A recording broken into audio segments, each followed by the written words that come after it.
Weidong. Heto ang 12,000. Anong ibig sabihin nito? Iyan ang 12,000 pinuhunan mo noon sa kantina. Ngayong araw, ibabalik ko ng buo sa'yo. Ibabalik ng buo sa akin. Ibabalik ng buo sa'yo. Walang kulang kahit isang kusing dyan, kaya pasalamat ka't nire-respeto pa rin kita. Diretsuhin mo na nga ako. Mula ngayon, kami na ni Giffy ang bahala sa kantina. Kunin mo na ang pera mo. Ang ibig mong sabihin, huwag na akong makikialam pagkatapos nito. Ngayong lumalakas na ang kita ng kantina. Balak mo akong sipain palabas gamit ang 12,000 ito. Huwag mo namang masamain. Pera lang naman ang pinuhunan mo. Ngayon, binabalik ko na sa'yo ang pera. Wala namang kulang kahit 5 duling dyan na. Aba, ayos ka rin Lin Guoqiang. Isang buwan pa lang mula nang magsimulang kumita ang kantina. Atat na kayong mag-asawa na suluhin ito. Tigilan mo nga iyang pag-inarte mo na akala mo ikaw ang naisahan. Hindi ba't feeling mo ang laki-laki ng ambag mo? Halika, pumunta tayo sa kusina. Iparinig natin kina Master at Chef Fang kung sino ba talaga ang nagpakahirap unti-unti para maitayo ang kantinang ito. Laruhin natin ito sa harap ng lahat. Para wala nang magpapa-victim sa labas pagkatapos nito. Sabihin mo nga sa akin. Sa mahigit 1 taon, sino ang gumigising ng alas 3 ng madaling araw para magmasa ng harina? Sino ang nagbabantay sa kalan hanggang alas 11 ng gabi? Ikaw ba? Kapag nagrereklamo ang mga tao sa pabrika na maalat o matabang ang pagkain, o kapag may mga biglaang padagdag na mesa sa shift nila, kami ni Guoqiang ang nagkukumahog dito sa kusina. Ikaw, kapag nandito ka, kung hindi nakaupo sa opisina at umiinom ng tsaa, nagdadala ka lang ng mga tao para kumain dito. Weidong, hindi sa walang utang na loob. Pero sa mga nakalipas na araw, dugot pawis talaga ang inalay ko para sa kantinang ito. Wala ka man lang ginawang mabigat na trabaho dito. Kaya bakit sa isang salita mo lang, kukunin mo na agad ang kalahati ng kita? Wala akong ginawang trabaho. Ano ba kasing ginawa mo? Naglabas ka lang naman ng pera at nagpabalik-balik ng ilang beses Ngayon, sino ba sa pabrika ang hindi nakakakilala kay Guoqiang bilang si Boss Lin? Siya ang nagtiyaga sa kusina. Siya ang nagturo sa mga tauhan. At siya rin ang nagtaguyod sa kantina. Sige, sabihin na nating siya ang nagtaguyod sa kantina. Kaya tatanungin ko kayong mag-asawa. Yung kontrata para pamahalaan ang kantinang ito, sino ang nagmakaawa sa logistics ng 2 linggo para lang maaprubahan? Yung unang malaking kawali, yung unang truck ng uling, yung unang bulto ng harina at mantika. Sino ang nagkandara pa sa palengke para lang makuha ang mga yan? Sino ang kumumbinsi kay Mangman na magtrabaho rito? At yung mga driver sa panggabing bayahe na pinakamatatakaw at pinakamahirap pakisamahan. Nung umpisa, sino ang nakipag-inuman sa kanila hanggang madaling araw para lang maging suki sila ng kantina natin? Ano naman ngayon? Nagpabalik-balik ka lang ng ilang beses, tapos gusto mo habang buhay ka ng upo at hihingi ng porsyento. Saan ka nakakita ng ganyan kasarap na buhay? Nagpabalik-balik lang ng ilang beses. Talaga bang hindi mo alam o nagmamaang-maangan ka lang? Ang pinakamahalaga sa kantinang ito ay hindi itong 2 kalan na nasa harapan nyo, kundi yung mga koneksyong nagpapatakbo rito. Sa madaling salita, nanghihinayang ka lang sa kikitain mo, di ba? Sige. Kung magkano man ang dapat mong makuha para sa buong taon, kukwentahin ko ng maayos mamaya. Sa ngayon, kunin mo muna ang perang ito, para quits na tayo. Tapos na ang usapan, Lin Guoqiang. Putres ka, nananaginip ka yata ng gising. Hindi ka naman ganyan dati. Hindi ka naman ganyan dati. Gigong, hindi ko na talaga kaya. Hinahabol na ako ng mga nagpautang sa akin. Wala na kaming makain sa bahay, kahit isang butil ng bigas. Kung patuloy nila akong gigipitin ng ganito, tatalo na lang ako sa ilog o magbibigti. Anong magpapakamatay? Magaling kang magluto. May pera ako at koneksyon. Tutulungan kita. Ahon tayo at ayusin natin ang buhay natin. Weidong, Itong. Lahat ng naipon mo to Ako na ang maglalabas ng 12,000. Ikaw sa tao, ako sa diskarte. Kapag umasenso ang kantina, hati tayo ng pantay. Kapag pumalpak at nalugi, sabot ko. Hindi basta-basta pwedeng hawakan ng kahit sino ang kantina ng pabrika. Ikaw na isa lang dayong galing probinsya, na may bitbit pang kusinero mula sa bundok. Sino ang maglalakas loob na pumayad?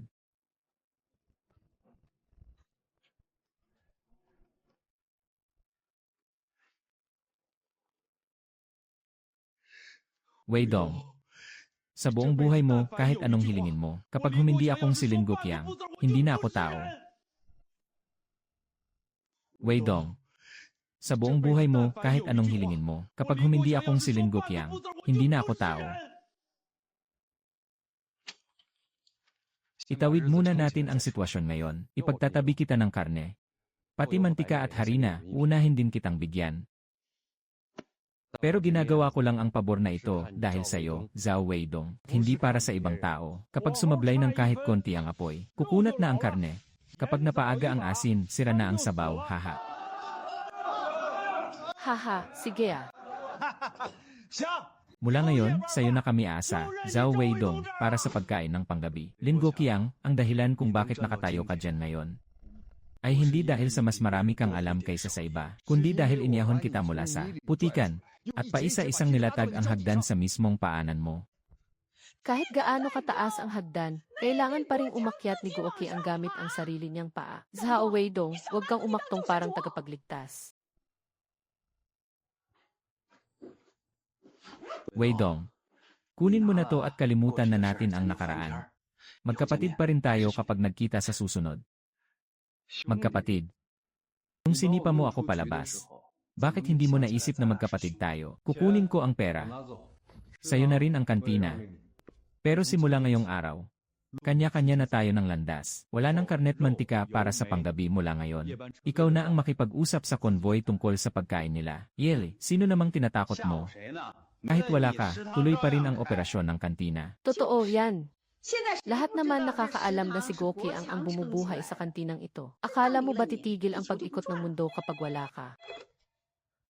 Hello, sino to? Si Goqiang ba to? Kakasabi lang sa akin ni Lao Zhao. Hindi na raw siya ang may hawak ng kantina, kaya lilinawin ko na rin ang usapan. Simula bukas, hindi na magtatabi ng karne at mantika ang istasyon para sa inyo. Teka, hindi. Happy Gu, pakinggan nyo muna ang paliwanag ko, wala ka nang dapat ipaliwanag. Si Zhao Weidong lang ang kinikilala ko rito, at hindi ikaw. Anong nangyayari? Anong ibig sabihin ni Happy Gu? Akala ba talaga nila ang dinala ko lang sa kanila ay yung 12,000 nakapatong sa mesa? Sayang lang dahil ang pinakamahalagang bagay ay sila na mismo ang nagtapon palabas. Wala ka talagang diskarte. Kung ayaw nilang magtabi ng karne at mantika, hindi ba natin kayang bumili ng sarili natin? Hindi ganoon kadali yon. 2 hanggang 300 tao ang kumakain sa kantina araw-araw. Kung wala ang rasyon galing sa istasyon, paano natin masusuplayan yon kung aasa lang tayo sa tinitinging bili sa palengke? Nakita mo ba to? Ngayong buwan, may malinis tayong 2,800 si Zhao. Weidong na yan, ngayong umalis na siya, sa atin na mapupunta ang lahat ng kita. Umalis na si Lao Zhao. Ngayong wala na siya, kami na ni Goqiang ang bahala sa kantina. Kaya sa amin mo na lang sabihin ang tungkol sa mga bayarin. Sige, lilinawin ko na ang lahat. Noong nakaraang buwan, ang inutang na harina at mantika sa ilalim ng Logistics Department, pati na rin ang mga rasyon ng karne ay umaabot ng 10,000. At ang mga kontrata mula sa convoy ay pumayag lang dahil kay Zhao Wei. Dong, ano naman kung ilang resibo at utang lang yan? Ang laki ng kinikita ng kantina ngayon, takot ka bang hindi namin yan mababayaran? Iba ang usapan sa pera. Pero may mga bagay na hindi basta-basta nakukuha kahit sino pa ang pumalit. Happy Gu, may kaunting hindi lang tayo pagkakaunawaan sa telepono kahapon. Kahit paano, kababata ko pa rin si Weidong. At ang kantina ay ganoon pa rin naman. Kaya sana, itabi niyo pa rin para sa amin ang dating rasyon ng karne at mantika. Goqiang, hindi mo ba talaga naintindihan? Dati kaya ako pumapayag mag-supply sa kantin ng karne at mantika dahil yon sa respeto ko kay Zhao Weidong. Hindi dahil sayo. Magbabayad naman ako ng cash na yon eh. Cash ka mo, pues, pumila ka at bumili ng sayo. Kung inaakala mong pwede pa ring umutang at magpareserba ng paninda, asa ka pa, may isa pa akong sasabihin sa'yo. Ang pagpapatakbo ng kantin, hindi lang nadadaan sa galing sa pagluluto. Kung kahit yan hindi mo naintindihan, mamumuti ang mata mo sa hirap balang araw. Nasaan si Zhao Weidong? Mula ngayon, kami na ni Goqiang ang hahawak sa kantin. Kahit sino pa ang mawala, kakain pa rin naman ang mga tao, di ba? Tignan na lang natin kung ganoon pa rin kasarap ang pagkain nyo. Weidong, pababayaan mo na ba talaga ang kantin? Nariyan pa rin naman ang mga kawali. Kung sino ang kumuha, siya ang mamahala. Iba ang gamit, iba ang tao. May mga taong magaling na magluto, pero walang alam sa pagpapatakbo ng negosyo. Grabe, ang laki pala ng kita sa kantin. Ngayong buwan pa lang, may net profit na tayong 2,800. Tapos kung aalisin pa natin ang porsyento ni Zhao Weidong, isipin mo na lang kung magkano ang maiipon natin sa loob ng 1 taon. Kaya pala ayaw na ayaw niyang bitawan to eh. Anong bibitawan? Nanghihinayang lang siya sa puno nating namumunga ng pera. Pero ayos na ngayon. Napaalis na natin siya. Tayong dalawa na ang masusunod sa kwentahan mula ngayon.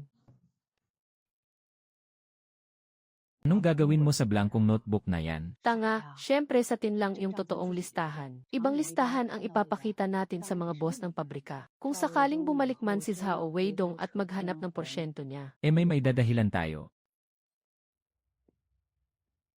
Ang negosyong ito sa kantin, kapag masyadong malaki ang kita, madaling mapaso ang kamay.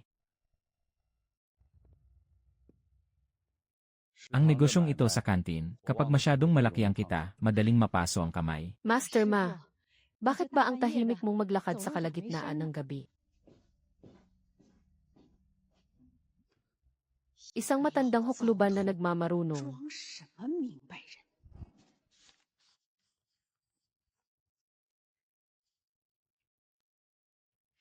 Itabi muna natin ang kita ngayon pambili ng Color Z. Ipunan natin ito ngayon para makapagpatayo ng bahay. Konting tiis na lang, 2 buwan pa at hindi mo nagagamitin yung bulok mong bisikleta. Papalitan na natin ng motor.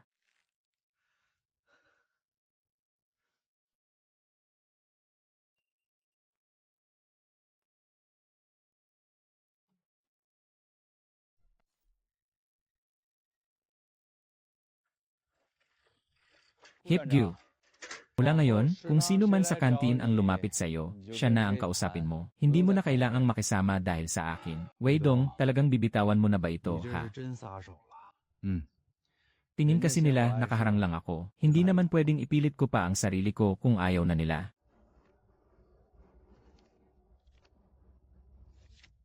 Sa susunod na kukuha sila ng uling, huwag mong hayaang ipangalan. Sa'yo, hindi na. Mula ngayon, kaliwaan na ang bayaran. Boss. Sa susunod ba, sa kantin pa rin tayo kakain kapag night shift. Kayo na ang bahalang magdesisyon. Hindi na ako makikialam o makikiusap para sa inyo. Weidong. Talagang bumitaw ka na pala ng tuluyan. Pag oras na para bumitaw, kailangan mo na talagang bumitaw. Hindi yata maayos ang usapan sa bilihan ng mga supply, ano? Go Qiang. Prangkahan na tayo. Makinig ka, umalis na si Zhao Weidong kaya hindi na kita pipigilang yumaman. Pero kung susubukan mong gumamit ng mga mumurahing sangkap para manloko ng tao, at ako na naman ang pagbibintangan mo sa kusina, aalis ako agad. Master Ma, masyado naman atang mabigat ang mga binitawan mong salita.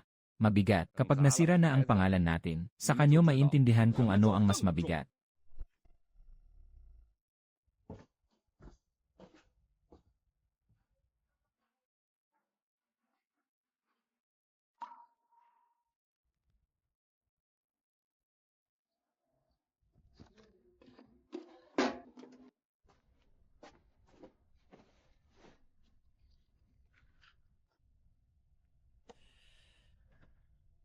Ibinigay ko na sa inyo ang kusina. Kung magiging maayos man ang takbo nito, nasa sayo na yan. Go Qiang, sa wakas ay umaasenso ka na rin ano. Hay, ganyan talaga ang kapalaran. Hindi naman talaga ganoon kahirap ang trabaho sa kantin. Ang mahalaga ay kung marunong dumiskarte ang tao. May mga tao kasi, porket may kilala lang na ilang supplier. Akala mo na kung sinong mahalaga sa kantin. Ngayong wala na siya. Bukas pa rin naman tayo at nakakapagluto ng maayos, di ba? Pero sabi ng lahat, napakabuti raw makisama ni Weidong. Mabuti. Mabuti bang tawagin yung hinuhutot niya ang kalahati ng kinikita natin? Magaling lang talaga siyang magkunwari. May pagkamasungit man magsalita si Weidong, pero nitong mga nakaraang taon, kapag may nangangailangan, talagang tumutulong siya kung kaya niya.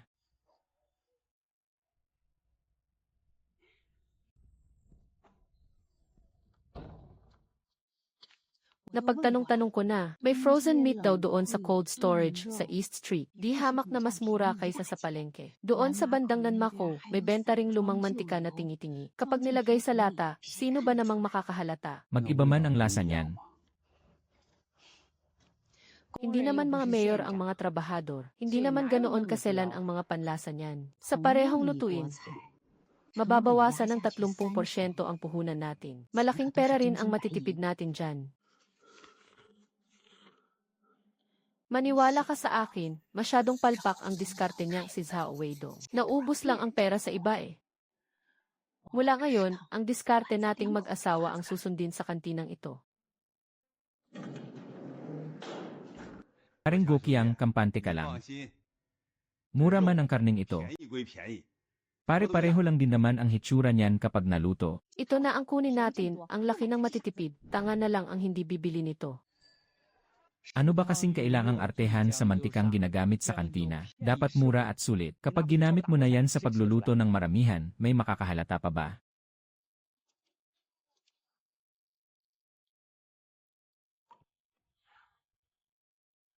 May mali sa karning ito. Pati na rin ang mantikang ito. Pagkasalang pa lang sa kawali, kakaiba na agad ang amoy. Saan nyo ba napulot ang mga basurang sangkap na to? Anong basura ang sinasabi mo? Nakakain pa naman ang mga yan ah. Manong ma, wag mo ngang ipairal yang ere mo bilang batikang kusinero. Anong basura ang sinasabi mo? Nakakain pa naman ang mga yan ah. Manong ma, wag mo ngang ipairal yang ere mo bilang batikang kusinero. Iba ang pwedeng kainin sa masarap kainin.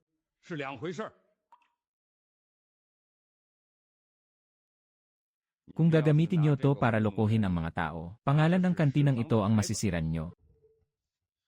Tignan muna natin ang mangyayari, saka na tayo mag-usap kapag may totoong naging problema.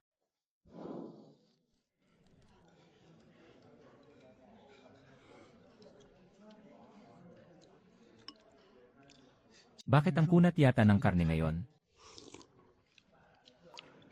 Ang sabaw, hindi na rin kasing sarap tulad ng dati. Lutong pang maramihan kasi, di ba? Himala na lang kung laging pere-pareho ang lasa niyan araw-araw.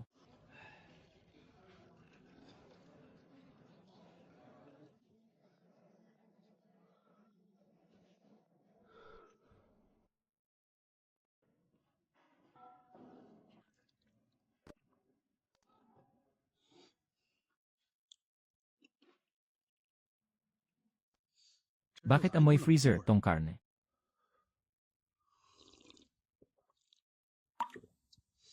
Pati itong sabaw na may tokwa, may mali eh. Bakit sobrang tapang ng amoy ng mantika? Galing lang naman yan sa iisang kawali eh. Hindi naman yata ganyan kalala tulad ng sinasabi nyo.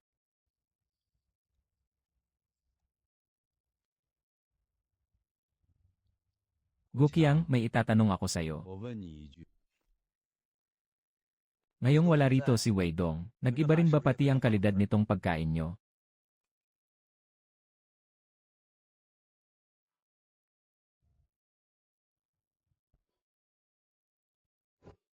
Kaninang umaga ko pa sinasabing may mali sa mga sangkap eh. Ngayon, grupo pa lang ng mga driver ang nagrereklamo. Bukas, paano kapag buong pabrika na ang nagreklamo? Anong ipapanagot nyong dalawa? Huwag kang ang manakot.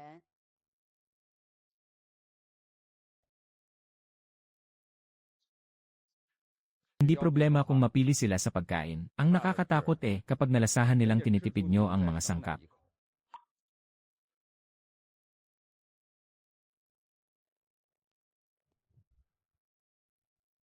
Ang nakakatakot eh, kapag nalasahan nilang tinitipid nyo ang mga sangkap.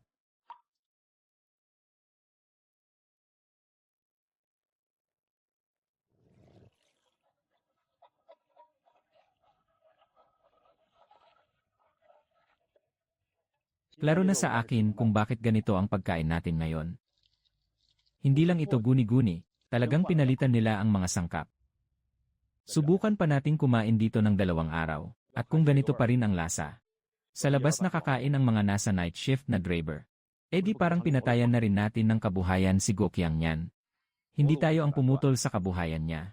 Hindi kung sino man ang unang nanira sa kalidad ng pagkain inihahain nila. Alam niya sa sarili niya yan.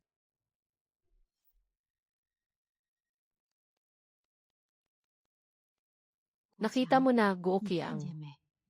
Kahit na nabawasan tayo ng 2 mesa nitong nakaraang 2 araw. Pero dahil pinalitan natin ng mas mura ang karne, mantika at uling, may natira pa tayong higit 600 sa kaban natin.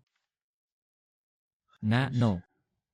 Sabi ko na nga ba, masyadong makitid ang pamamaraan ni Zhao Weidong eh. Ang mga marunong dumiskarte sa buhay, hindi lang nakadepende sa lantad na kita. Kumikita sila mula sa mga bagay na hindi napapansin ng iba. Kung ganito palagi ang gagawin natin, wala pang kalahating taon, mababayaran ko na ng buo ang mga utang ko noon. Anong bayad-bayad ng utang? Bumili ka muna ng Jialing na motorsiklo. Kahit papaano, ikaw na ang kontratista ngayon ng kantina sa paggawaan ng laryo. Boss, Hindi pwedeng nakasakay ka pa rin sa lumang bisikletang iyan, di ba?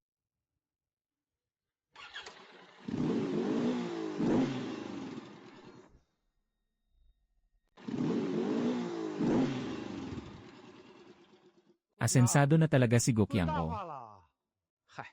Maliit na negosyo lang, pinaghirapang barya-barya lang para makaraos. Kumusta na yung sasakyan ni Weidong? Iniisip ko lang, ang mahalaga sa tao ay yung dangal niya. Ngayong ako na ang nagpapatakbo ng kantina. Kailangan ko munang bilhan ang sarili ko ng maayos na masasakyan. Ang ganda ng motor, syempre naman. May ibubuga talaga si Gokyang. Kahit sino pa ang mawala, kikita at kikita pa rin yan. Nakabili siya ng motor. Pero nasira naman ang pangalan niya. Paano pa niya yon mababawi? Ikaw lang ba mag-isang gagawa niyan ng dahan-dahan? Tatlong pangunahing kwarto, isang extension sa gilid, tapos lalagyan din ng pader sa paligid. Mga laryot tisa, pati mga kahoy at apog, abutin lahat ng hindi bababa sa 1,000 pataas. Ihanda mo na muna. Umaasenso na ang kantina araw-araw. Kakarampot na halaga lang yan. Hindi magtatagal, mababawi rin natin yan mula sa araw-araw na benta. Linawin ko lang muna, sa umpisa pa lang. Pwede mo nang i-deliver muna ang mga laryo, pero buwanan ang magiging kwentada natin sa bayad. Sige, ikaw munang bahalang maglatad ng linyat laryo. Ako nang bahala sa mismong pagpapatayo ng bahay. Aba, umaasenso tayo, Boss Lin. Sa buong bayan ngayon, ang mga nakakabili agad ng motor na Jialing ng cash. Bibilangin mo lang sa daliri.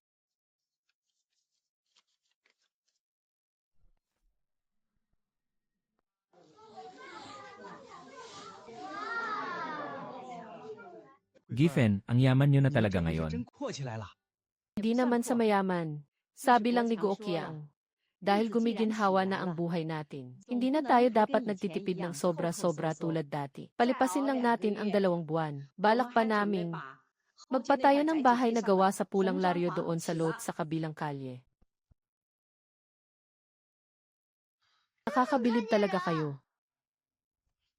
Gokyang, yaman mo na talaga. Naku, wala pa yan. Tingnan niyo na lang kapag naitayo na ang bagong bahay namin. Sabi na nila, kung swerte ka sa pera, makikita at makikita mo talaga agad. May iba dyan, nagpakahirap ng matagal pero wala namang napala. Pero may iba na paghawak pa lang ng negosyo, suwabe na ang lahat. Sabi ko na nga ba may mali sa karning yon, kaninang tanghali, amoy panis na naman. Hindi naman sa maarte ang panlasa ko, sadyang nag-iba na talaga ang kalidad ng tinda nila. Hay naku, Dati, nung nandito pa si Weidong, kahit papaano, totoong karne yung nasa kaldero. Mabango rin yung mantika. Ngayon, sobra na kung magkwenta ng barya yung mag-asawang Gokyang.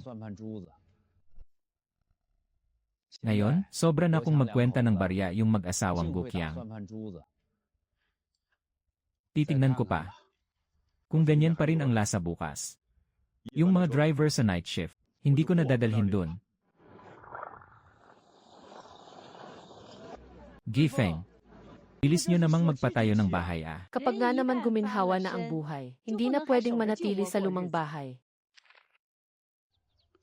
Sabi ni boss, bayaran nyo muna itong batch na ito. Sa simula ng susunod na buwan na yung iba, huwag nyo na akong pabalikin pa ng 2 beses.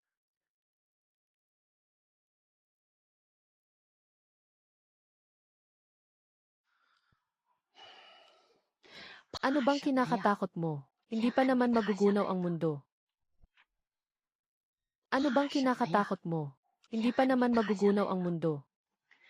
Kapag kumita pa ng maayos ang kantin sa loob ng 2 buwan, barya na lang itong utang na ito. Mga Gaifi tiles.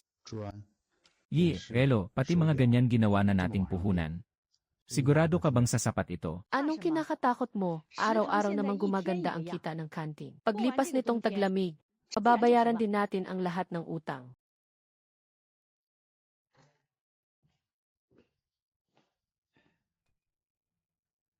Boss Lin, ang daming kumakain dito sa kantin mo. Kung puro alak ko ang nakapatong sa mga lamesa, hindi kita lulugiin. Boss Lin, ang daming kumakain dito sa kantin mo. Kung puro alak ko ang nakapatong sa mga lamesa, hindi kita lulugiin. Bawat boteng mabebenta, bibigyan ko kayo ng 20 sentimo na komisyon. Kapag mas marami kayong nabenta, mas malaki pa ang kikitain nyo. Iba pa yung kwenta roon. Paano naman kung may magdala ng sarili nilang alak? Di pagbawalang magdala.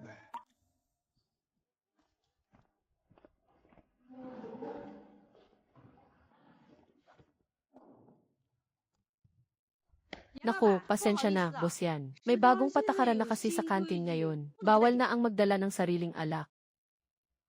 Ano ka mo? Negosyo ko ang alak, no? Magdadala ako ng sarili kong alak para painumin ang mga kliyente ko. Anong pakialam ng kantin mo? Ang patakaran ay patakaran. Kung gusto niyong kumain, umorder kayo ng alak dito sa counter namin. Kung gusto niyong kumain, umorder kayo ng alak dito sa counter namin. Kuya Yang, haha. Kuya Yang, huwag mo naman sana akong pahirapan. Pagbigyan mo na muna kami ngayon. Bawi na lang ako sa'yo sa ibang araw. Pagbibigyan. Hindi pabor ang hinihingi mo sa akin. Pinapahiya mo ako sa harap ng mga kliyente ko.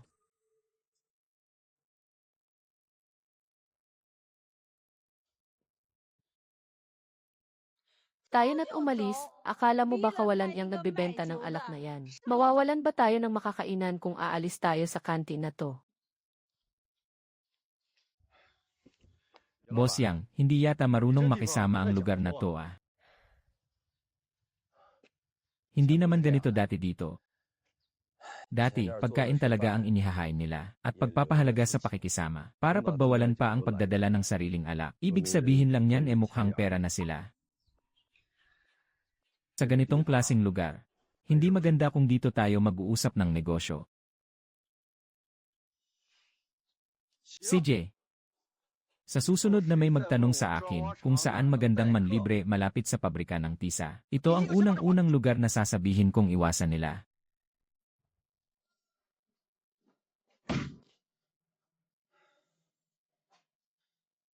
Weidong. Ang reputasyon ko ngayon, ay talagang nyurakan sa putikan ng mag-asawang Lin Gohua. Kuya yan, mali nga talaga ang ginawa ng kantin. Pero ngayon kasi ang lugar na yon, hindi na ako ang nasusunod doon, alam kong hindi na ikaw ang nasusunod. Pero naintindihan ko na rin ngayon kung bakit noon nagagawang panatilihin ng kantin ang mga customer nito. Sa susunod na magpapakain ka ng bisita, magsabi ka lang sa akin ng maaga. Tutulungan kitang makahanap ng mas magandang lugar.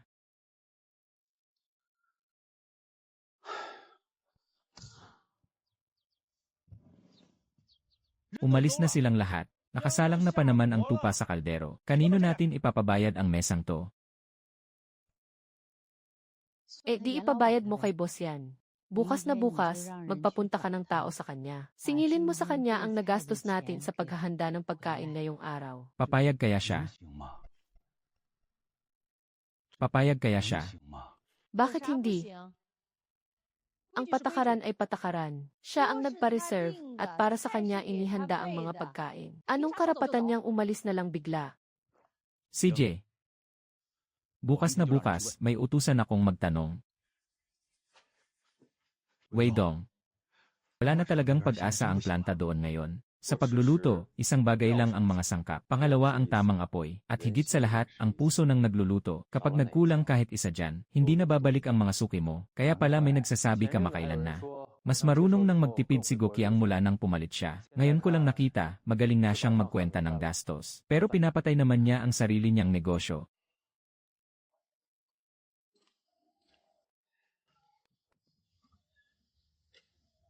Pinainit din ba nila ang ulo mo? Sobra pa sa pag-init ng ulo. Ang lugar na yon ngayon, hindi lang ang pagkain ang pumapangit. Pati ugali ng mga tao, pumapangit din. Napansin ko rin noong nakaraang araw na may mali na sa lasa. Gusto ko pa sana muna silang obserbahan. Pero mayong narinig ko iyan mula sa'yo, nawalan na talaga ako ng pag-asa.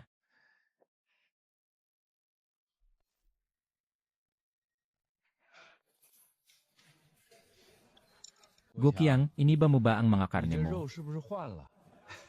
Siyempre hindi, ganon pa rin 还是 yan. 老样子。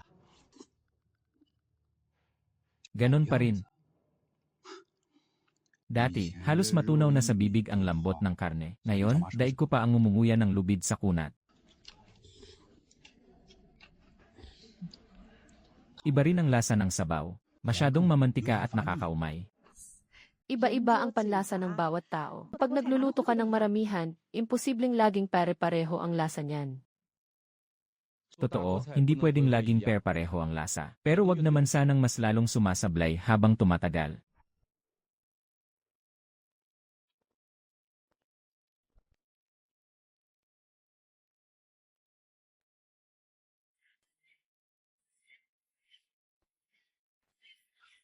Ngayon, si Boss Tsu ang umalis.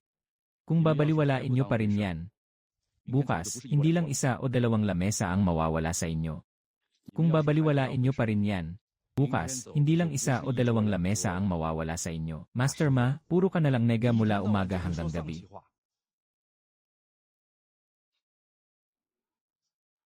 Hindi ako nagiging nega. Nagmamalasakit lang ako sa kabuhayan mo, bago pa mapanis at tuluyang masira ang lahat.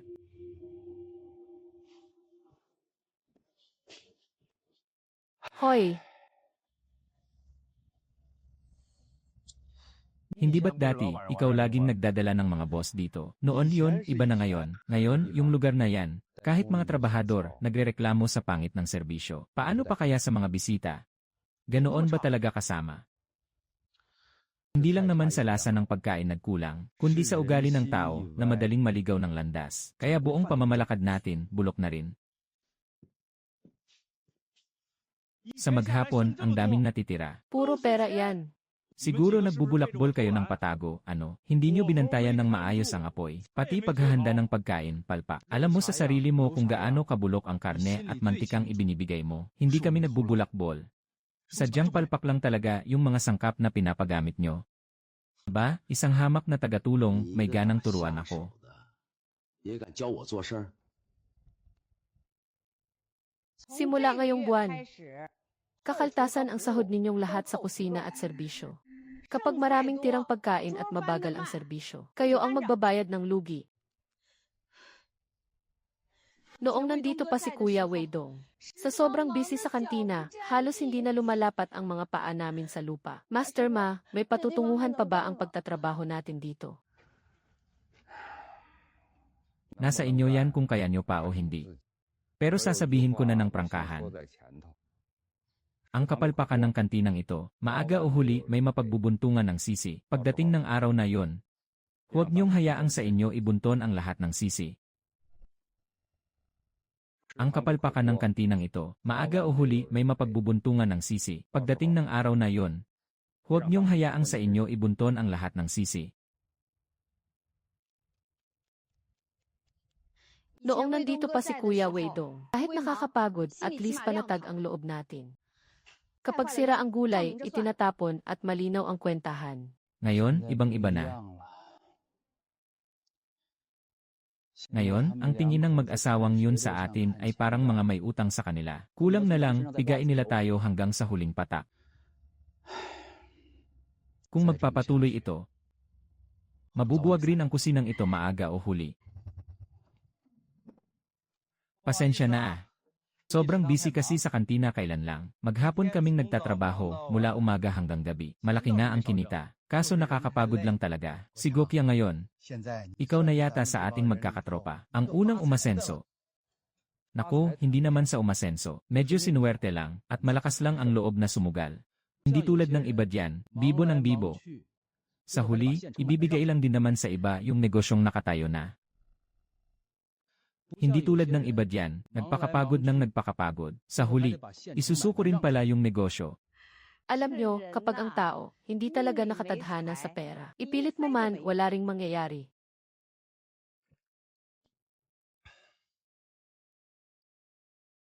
May punto ka. Sige, ituloy nyo na yang inuman nyo, mauna na ko.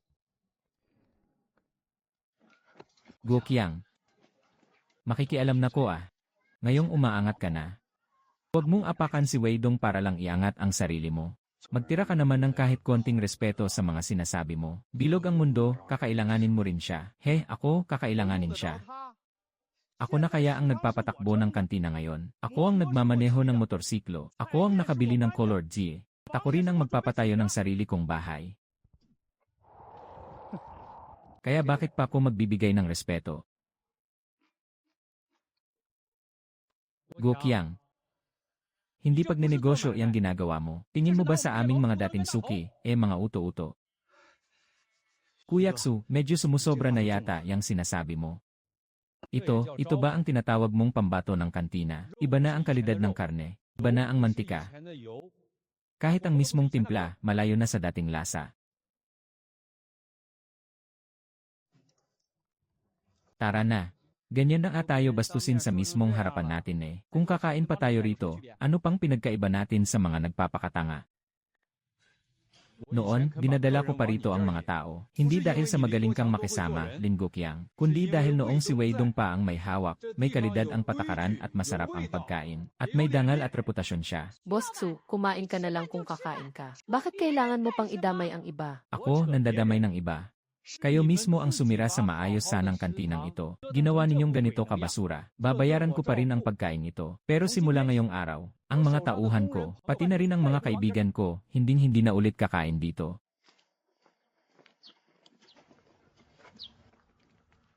Boss Xu, hindi ka na rin ba kakain dito? Hindi na. Iba na ang lasa ng pagkain nyo rito. Kung ganoon, ang grupo namin sa night shift, simula ngayon, hindi na rin kakain dito.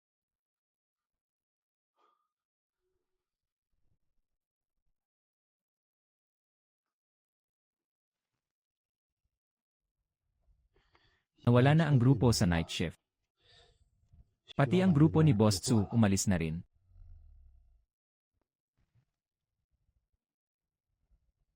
Nawala na ang grupo sa night shift. Pati ang grupo ni Boss Xu umalis na rin. Ilang araw pa lang ang nakakalipas Hindi lang iyan dahil sa ilang araw. Dati, umaasa lang tayo sa mga suki, sa magandang usapan, at sa respeto ng mga tao kay Zhao Weidong. Ngayon, sira na ang lahat ng iyon. Di masira kung masira. Kung wala na ang mga suki, pilitin nating kumain dito ang mga trabahador. Kung wala na tayong malalaking parokyano, tipirin na lang natin sa mga sangkap para makabawi. Hindi ako naniniwalang dahil lang nawala ang mga matatandang iyon, ay babagsak na talaga ang kantinang ito. Yung nilutong baboy kagabi, ang tagal kong minuya, halos hindi ko malunok. Maswerte ka pa nga sa lagay na yan Yung sabaw ko, ang kapal ng sebo sa ibabaw. Sa amoy pa lang, nakakasuka na. Yung nilutong baboy kagabi, ang tagal kong minuya, halos hindi ko malunok. Maswerte ka pa nga sa lagay na yan Yung sabaw ko, ang kapal ng sebo sa ibabaw. Sa amoy pa lang, nakakasuka na.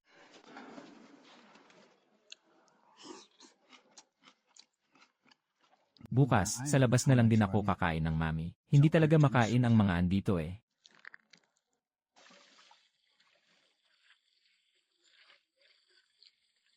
Kahapon nga, inamoy lang ng asawa ko yung baunan ko tapos kinuha niya para lutuin ulit. Tinanong pa ako kung sa ibang lugar na raw ba ako kumakain. Mabuti na lang at wala pang nalalason sa pagkain dito. Pero kung araw-araw na lang nila tayong lulutuan ng ganito, siguradong may magkakasakit talaga balang araw. Mula ngayon, tuwing tanghalian, maghanap ng makakasama papunta sa mamihan. Sa gabi, kung sino man ang gustong kumain ng masarap, sa labas na lang mag-ambagan. Sinabihan ko na rin ang grupo ng mga driver. Mas mabuti pang maglakad ng ilang hakbang kaysa sirain pa natin ang ating sikmura. Dati, akala natin dahil malapit lang ang kantina, para mas madali sana.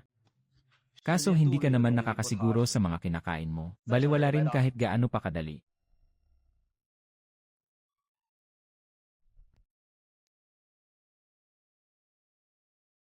Tingnan mo.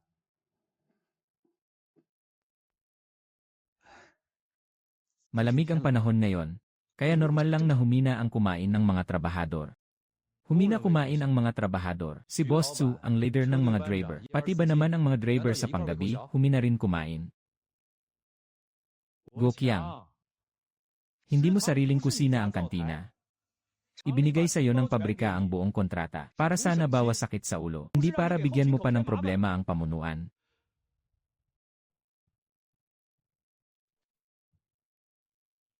Nakikita mo ba? Ilang araw pa lang, bumagsak na agad ng ganito ang mga kumakain sa panggabi at sa mga bisita. Bumagsak kung bumagsak. Ang mahalaga, makuha muna natin ang mga trabahador na nandito. Simula bukas, bigyan ng isang mangkok na libreng sabaw ang mga bibili ng pagkain. Kung hindi pa rin tumalab, dagdagan ng 2 manto ang bawat mesa.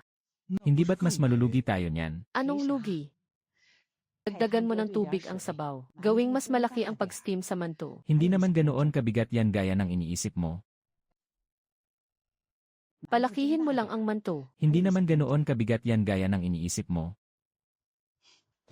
Ipinakontrata ang kantina para hindi na mamroblema ang pamunuan. Hindi para araw-araw kaming sugurin at murahin sa opisina. Una, nawala ang mga bisita. Tapos, hindi na rin kumakain ang mga driver sa panggabi. Ngayon, pati ang benta ng pagkain sa mga ordinaryong empleyado, bumabagsak na rin. Bantayan mong maigi. Kung lasa lang ang problema, magagawan pa natin ng paraan. Pero kung pati ang kwentada at kalinisan ay may problema, hindi na natin ito pwedeng palagpasin.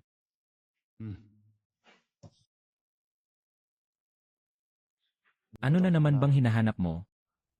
Bukas, hiwain at altoos natin ang mga tirang manto ngayon. Ibenta natin bilang almusal sa umaga. Huwag nyo ring itapon yung sabaw ng gulay. Lagyan nyo lang ng mainit na tubig tapos ibahin yung pangalan. Pwede na ulit ihain. Sabaw ng gulay pa ba tawag dito? Halos manalamin na tayo sa sabaw ah. Mas malinaw pa sa tubig sa palanggana.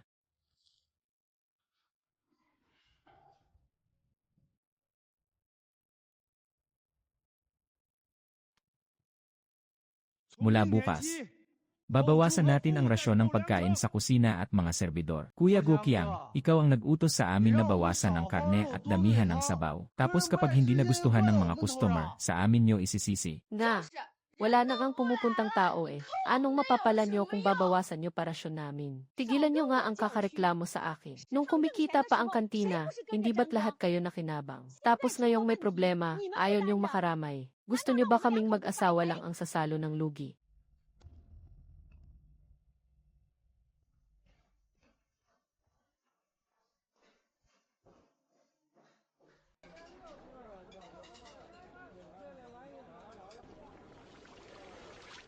Anong nangyayari ngayon? Wala na atang pumupunta sa kantina ah. Sino ba namang gustong magbayad para lang magdusa? Dati, pumupunta lang sila para makatipid sa oras. Ngayon, ang tanging iniisip na lang nila pagkatapos kumain, ay ang huwag sumakit ang tiyan nila. Huwag niyong itatapon ang mga iyan. Taddarin niyo iyan bukas. Haluan niyo ng labanos at sotanghon. Tapos taddaran niyo ng kaunting taba ng baboy. At gawin niyong bola-bola. Pero tira-tira na iyan mula pa kanina ah. Ano naman kung tira-tira, hindi pa naman panis ah.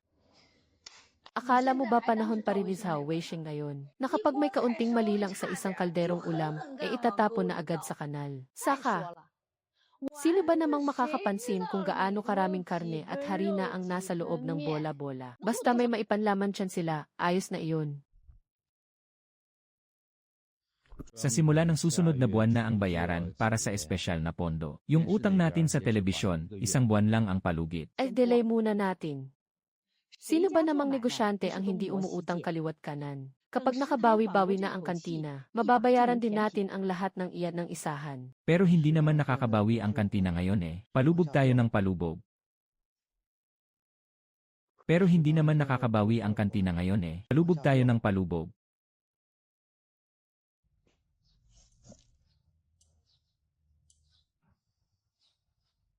Gaano karaming gawgaw ba ang hinalo nila rito? Gaano karaming gawgaw ba ang hinalo nila rito? Anong masama kung haluan ng konti? Mas maganda ang hulma, dumadami pa. Nagluluto ba kayo o nanloloko ng tao?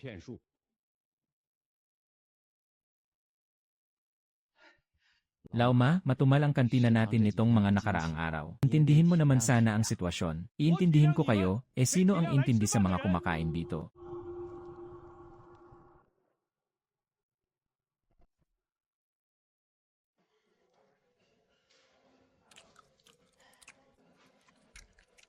Nasaan ang karne sa mga bola-bolang to? Kalahati nito, puro harina. Pwe, panis na yata to eh.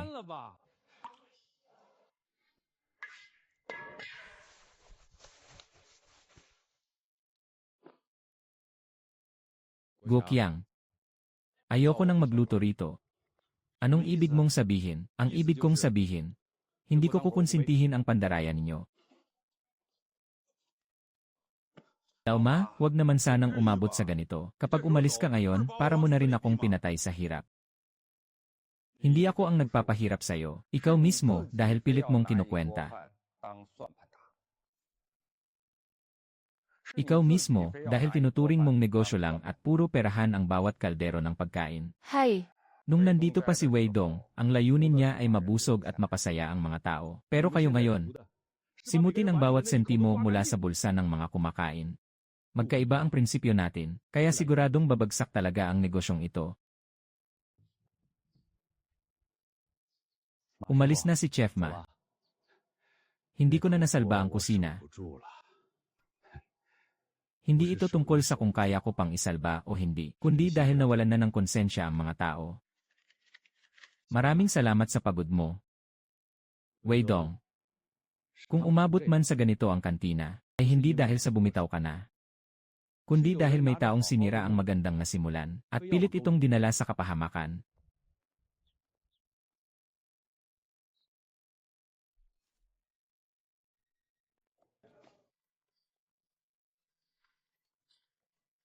Kuya Guoqiang, ano pong uunahin ko dito, yung sarsaba o yung karne? Ganyang kaliit na bagay, itatanong mo pa sakin.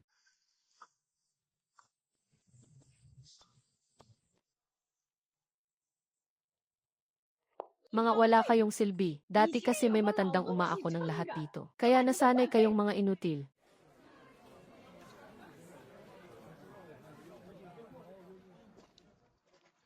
Sa susunod, sino man ang o-order ng pagkain para sa night shift, huwag nyo nang papuntahin dito sa kantina.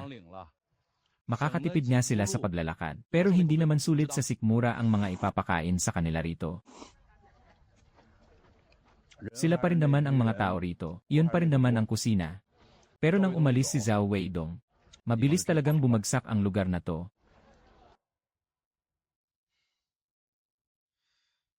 Ganito ba ang kainan ng mga tao sa pabrika nyo?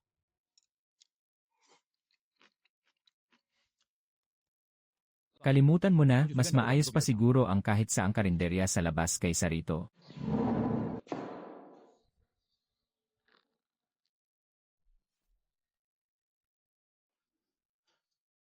Paano ba umabot sa ganito? Sigurado akong sinisiraan tayo ni Zhao Weidong sa mga tao. Paniguradong siya yon. 肯定是他。 Sinasabi ko sa inyo, magaling talagang magkunwari yang si Zhao Weidong. Iyan, sa harap natin tahimik lang. Pero sa likod, siguradong may mga patibong na yan para sa akin. Kung gusto ka talaga niyang pabagsakin, sa tingin mo ba hahayaan niyang makuha mo ang kantin? Yung kinita natin ngayong araw, hindi man lang sapat para pambayad sa inutang nating karne nitong nakaraang 2 araw. Uwi ako bukas sa pamilya ko. Titingnan ko kung makakahiram pa ako ng ilang daan. Nakahiram na tayo ng pera sa pamilya mo ah. Kahit na, kailangan ko pa ring pumunta. Dahil kung hindi, pagdating ng bayarin sa materyales sa katapusan ng buwan. At kapag naningil na ng sahod ang mga trabahador, ano nang ipambabayad natin?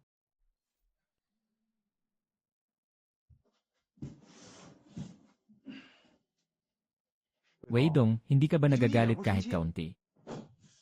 May mapapala ba ako kung magagalit ako? Ang pinakakinatatakutan niya ngayon ay hindi ang mga sasabihin ko, kundi ang mawalan siya ng mga kakain sa kanya. Sa bagay, mabilis talagang lutuin to sa isang kawali. At hindi rin naman mukhang masama ang itsura. Ubra kaya talaga to, aba, bakit hindi? Ang habol lang naman ng mga trabahador ay mabusog, hindi para umattend ng piyesta. Kuya Guoqiang, parang may mali yata sa sabaw kaninang tanghali. Kanina pa namimilipit sa sakit ang tiyan ko pag out sa trabaho hanggang ngayon. Tara na. Paturok muna tayo at kumuha ng gamot sa pagtatae. Huwag ka munang kakain ng mga mamantika o tira-tirang pagkain sa susunod na 2 araw. Siguradong dahil yon sa kinain niyang halo-halong ulam sa kantin. Pag uwi niya, nagsimula na agad sumakit ang tiyan niya. Siguradong dahil yon sa kinain niyang halo-halong ulam sa kantin. Pag uwi niya, nagsimula na agad sumakit ang tiyan niya.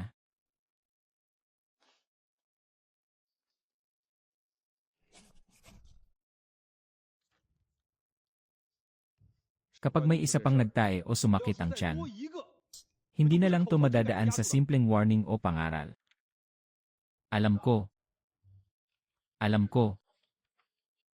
Unang-una, sira na ang pangalan natin. Ba, nagkakasakit na ang mga tao sa kinakain nila. Kung hindi pa ito maaksyonan, siguradong sa pabrika babagsak ang sisi balang araw. Accountant Wu, kailangan nyo ng gawa ng paraan ang kantinang ito. Ayos lang sana kung panlasa lang ang nagbabago araw-araw. Pero kahapon, matapos kumain, may nagtay at pabalik-balik sa banyo buong magdamag. Nagbabanat tayo ng buto rito. Kung walang kasiguraduhan ang kinakain natin, sino pa ba ang gaganahang magtrabaho sa pugon? Itinuturing pa ba nila tayong tao? Pare-pareho lang tayong naghihirap dito. Teka, tumahimik muna ang lahat. Mamaya-maya lang, magdadala ako ng tao para imbestigahan yan. Mamaya-maya lang, magdadala ako ng tao para imbestigahan yan.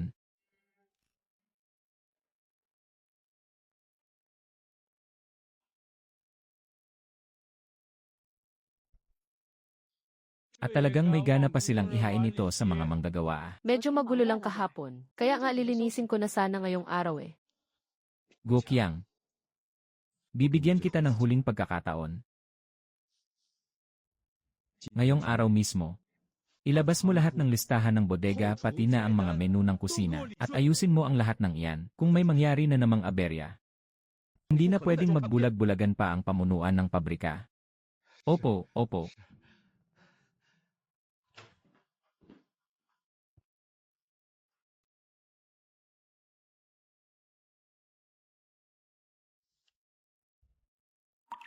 Pati ang klinika, punong-puno na ng pasyente. Kung patatagalin pa natin ito, buong pabrika ang mapapahiya. Hindi na lang sa lasa ng pagkain ang problema sa kantina ngayon. Ang problema ay yung kontratista, na pera na lang ang iniisip at wala nang pakialam sa niluluto. Kung gayon, simulan na natin ang proseso. Suriin niyo muna ang mga kwenta, mga supply, pati na rin ang kalinisan. Bawat paglabag na makita ninyo, bigyan niyo ng kaukulang parusa.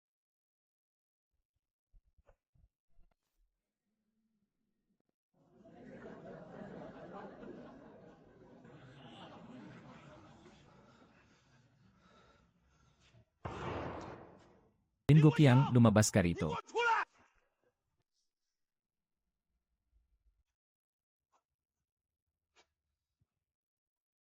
Kahapon, matapos kumain sa kantina mo, lampas 10 beses pabalik-balik sa banyo si Aking buong gabi. Ngayon, hindi man lang siya makapagtrabaho sa pugon. Nagluluto ba talaga kayo sa kantinang ito o nanalason?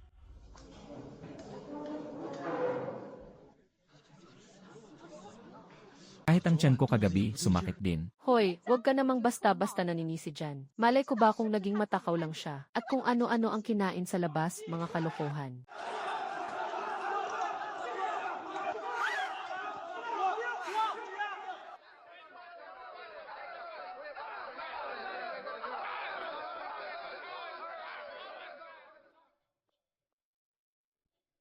Mula ngayon, ititigil muna ng kantina ang pagpapakain para sa panggabing shift. Mula ngayon, ititigil muna ng kantina ang pagpapakain para sa panggabing shift. Bukas ng umaga, formal nang mag-check ang logistics department sa mga libro, sa mga stock, at sa kalinisan. Kung sino man ang may problema, siya ang mananagot. Matagal na sana nilang ginawa yan. Gokyang, anong ibig nilang sabihin na mag-check ng libro?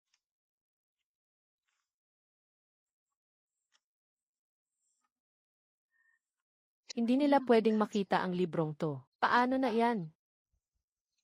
Itago mo muna.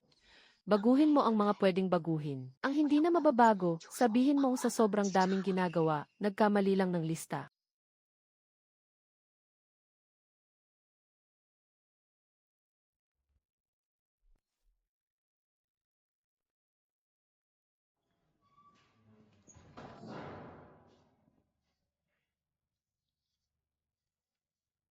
Saan galing ang mantikang to? Binili ko lang po ng madalian sa palengke pandagdag. Ano naman ang librong to? Isang libro para makita ng pabrika, tapos yung isa para sa inyo mismo, tama. Accountant Wu, hindi po. Maling akala lang po ito. Maling akala. Maling akala ba yung sumakit ang mga tiyan ng mga manggagawa? Ang 2 libro ng kwenta, maling akala rin. At maling akala rin ba yung sandamakmak na stock sa bodega na hindi malaman kung saan nanggaling?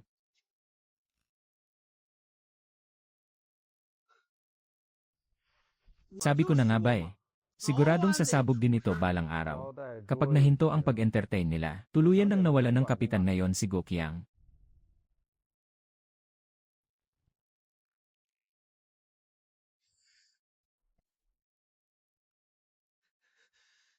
Gokiang, baon ka na sa utang sa amin, kailangan mo na kaming bayaran ngayon. Ibigay mo na sa amin ang kabuuan. Nakapaskil na nga ang suspension sa pinto nyo eh. Maliit na negosyo lang ang sa amin, hindi kami pwedeng madamay sa problema mo. Pwede na yan. Mula bukas. Kaliwaan na ang bayaran.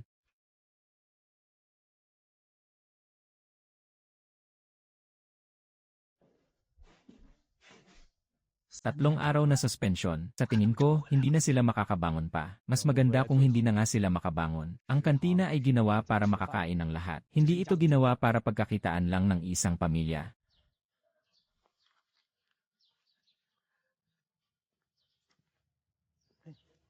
Anong ginagawa mo rito, Station Master Gyu? Bata pa po kasi ako noon kaya wala pa akong masyadong alam. Hindi na po talaga kinakaya ng kantina ang mga gastusin ngayon. Maawa na po kayo, alang-alang na lang po sa pinagsamahan natin noon. Pakiusap, bigyan niyo pa ako ulit ng karne at mantika kahit 2 beses pa. Alang-alang sa pinagsamahan natin. Anong pinagsamahan? Hindi ba noong araw na ipinagtabuyan mo si Weidong palabas? Ikaw mismo ang tuluyang sumira sa pinagsamahan na yon. Chief Gyu, inaamin ko na ang pagkakamali ko. Hindi pa ba sapat yon? Aaminin mo ang pagkakamali mo. Kanino ka ba dapat umamin? Dahil hindi sa akin. Ulitin ko ang sinabi ko. Si Zhao Weidong lang ang kinikilala ko rito, hindi ikaw. Mang Liu. Kailangan pang magluto sa kusina ng kantin. Pwede bang ilista muna ang 2 kariton ng uling? Babayaran ko rin agad sa katapusan, hindi pwedeng utangin. Dati naman laging nakalista lang sa utang ang kantin, di ba? Dati, nakapangalan yon kay Zhao Weidong. Gusto mong alista? Tanungin mo muna ang sarili mo kung karapat-dapat ka ba sa tiwalang yon. Ha ha ha ha ha.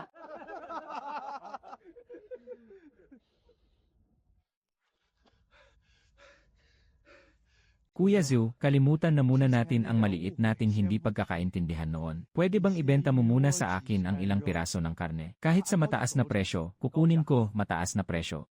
Hindi ganyan ang mga sinasabi mo noon, ah. Sabi mo, nanggugulang si Weidong at kumukuha ng porsyento. Sabi mo pa, kasabwat kami at ginagawa ka naming tanga. Dinala ka rito ni Weidong para ipakilala sa amin. Para bigyan ka ng pagkakakitaan. Tapos ikaw. Nang makilala mo na kami, minura at tinalikuran mo pa ang taong tumulong sa'yo.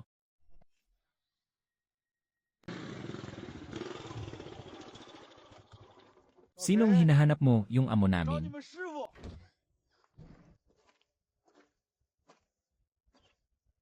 Bakit? Ano, hindi mo na masikmura ang mga murang isda ngayon? Dati kasi, hindi ko pa alam ang magandang klase. Kung pwede pa sanang mag-supply kayo sa kantin. Pangako, hindi na ako tatawad kahit 1 sentimo. Hindi ba't panay ang reklamo mo na masyadong mahal ang isda namin? Noon, para lang may reserba ni Weidong ang mga sariwang huli na to. Ilang beses siyang tumambay kasama ko sa tabi para lang kumain ng malamig na tinapay. Alam mo ba yon? Tapos ikaw, ang kapal ng mukha mong sabihin na nanggugulang siya at kumikita ng masama. Ibinibenta ko lang ang mga isda ko sa mga nakakaintindi, hindi sa mga taong walang utang na loob. Umalis ka na, baka madumihan mo pa ang tubig ko.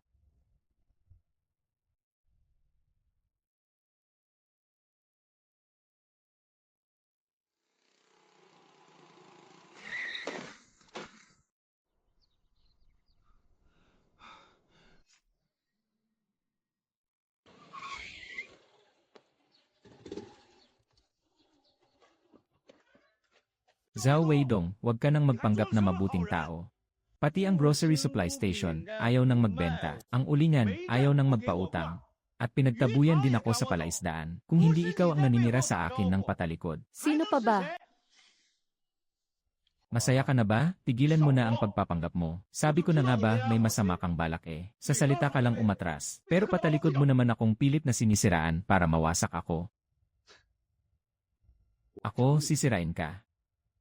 Lin Guoqiang, sa tingin mo ba karapat dapat kang pag-aksayahan ko ng panahon? Dahil gumawa ka na rin lang ng eskandalo rito ngayon. Linawin na natin ang lahat sa harap ng mga kapitbahay. Di ba sabi mo ako ang naninira sa'yo patalikod? Sige, tatawagan ko sila ngayon mismo. Mas mabuting tumayo ka ng tuwid at makinig. Sige, tatawagan ko sila ngayon mismo. Mas mabuting tumayo ka ng tuwid at makinig.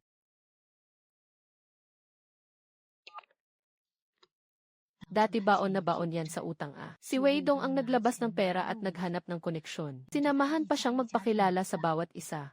Pati nga yung pagkuha ng kontrata sa kantina. Ilang beses din siyang nakiusap at bumalik-balik sa logistics. Bago nila nakuha yon.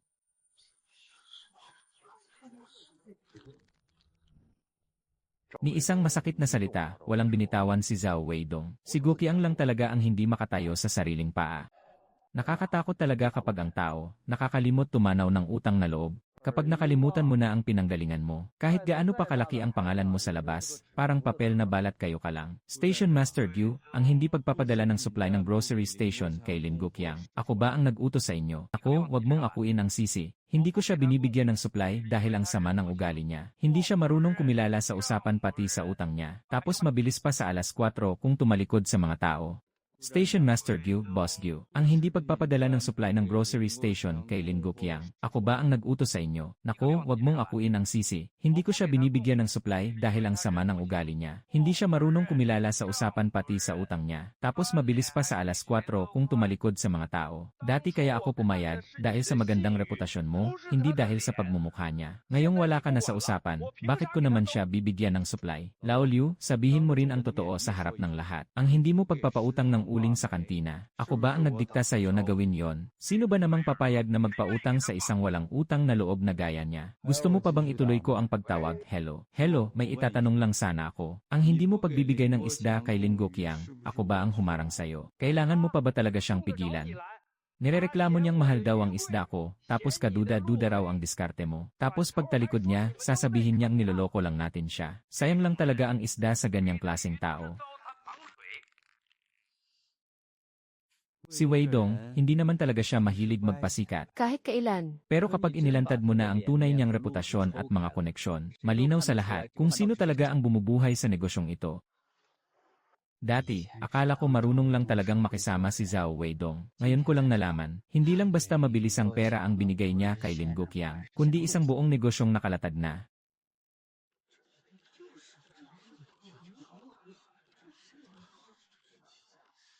Lumalabas na hindi naman pala talaga si Weidong ang nanira. Siya mismo ang umubos sa pasensya ng lahat ng tao. Napakawalang katwiran talaga ng taong yan. Siya na nga ang sumira sa sarili niyang negosyo. Pinipilit pa niyang ibaraw ang nanabotahe sa kanya. Mga wala kayong alam, hindi mahalaga kung alam ng iba o hindi. Ang mahalaga, ikaw mismo, dapat alam mo na ngayon. Ha ha ha.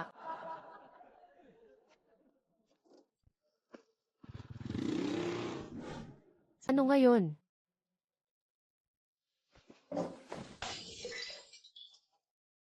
Kahiya-hiya ka na sa buong bayan. Ano naman ngayon? Hanggat nandito pa ang kantina, may pag-asa pa tayong makabawi. Hindi mo pa ba nakikita? Hindi na ito tungkol sa presyo ng mga sangkap. Ang problema, wala nang may gustong magtiwala sa akin.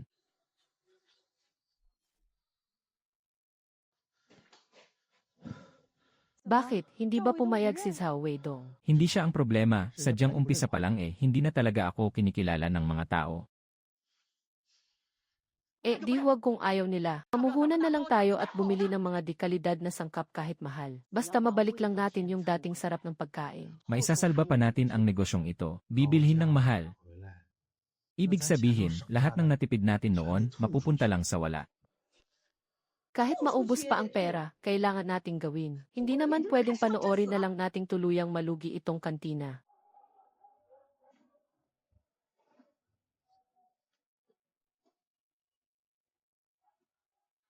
Pag inisip mo mula umpisa hanggang dulo, swertehan na lang talaga kung may mapapala pa tayo sa susunod.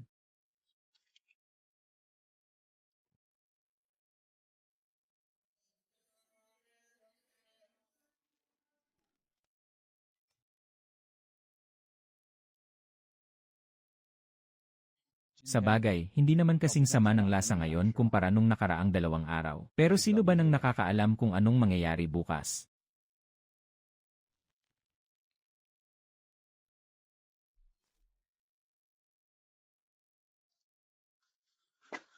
Director Gil, nagmamakaawa ako sa iyo, pakiusap sa huling pagkakataon. Kahit binigyan mo lang sana ako ng 3 araw. Tatanawin ko na sanang utang na loob yon sa iyo. Utang na loob, ikaw.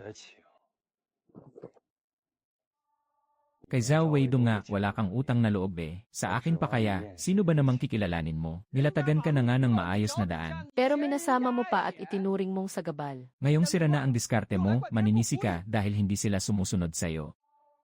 Hindi sa wala kang kakayahan eh. Wala ka lang talagang konsensya.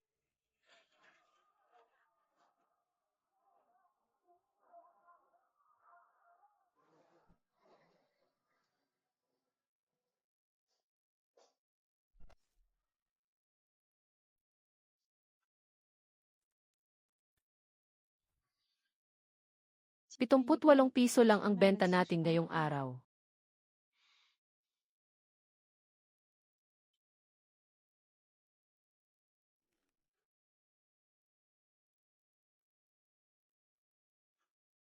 Buong araw, ganyan lang kaliit ang kinita. Wala na ang mga nakareserbang lamesa. Itinigil na rin ang pamerienda sa night shift. Pati ang mga ordinaryong empleyado, nagsisalisan na. Kung gayoy huwag na tayong maghintay. Ihanda na muna ang mga papeles para bawiin ang karapatan sa pamamahala. Ang mga hindi bayad na sahod at issue sa kalinisan. Huwag na huwag palalampasin kahit isa. 78 sa isang araw. Kulang pa to pambili ng sangkap bukas, kahit nga yung nakuha natin ngayong mga mamahaling supply na inangkat natin. Hindi pa natin nababawi ang puhunan. Ibinebenta mo ba talaga to? Kung hindi ibebenta, anong gagawin natin? Ihintayin pa ba talaga natin bukas? Nawala na tayong mailabas kahit pambili lang ng gulay. Gusto mo bang pagtawanan tayo ng buong pabrika? Nalugi tayo.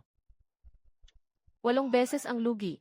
Paanong nangyari yon? Di ba ang sabi nung una, kapag naibalik natin yung sarap ng pagkain, masasalba pa natin ang kantina. Kailangan ng pera para maibalik yung sarap. At tao ang dahilan kung bakit bumabalik ang mga suki natin. Pero matagal na nating ginalit at pinaalis ang mga taong yon. Kuya Guoqiang, paano naman yung sahod namin ngayong buwan? Bigyan niyo muna ako ng 2 araw na palugit. Palugit, nung isang buwan ganyan din ang sabi mo ah. Araw-araw kaming napapagod at nasisigawan dito. Tapos ni Singkong Duling wala kaming makita. Guoqiang, hindi mo na pwedeng i-delay ang bayad sa mga gulay. Umaasa lang ang pamilya ko sa kikitain dito. Para may pambayad sa matrikula ng mga bata. Ang sabi mo dati, si Zhao Weidong ang sasagot sa kantina. Kaya kami pumayag na mag-deliver muna sa'yo. Eh ngayon, pinalayas mo na siya. Ikaw ang dapat sumalo niyan.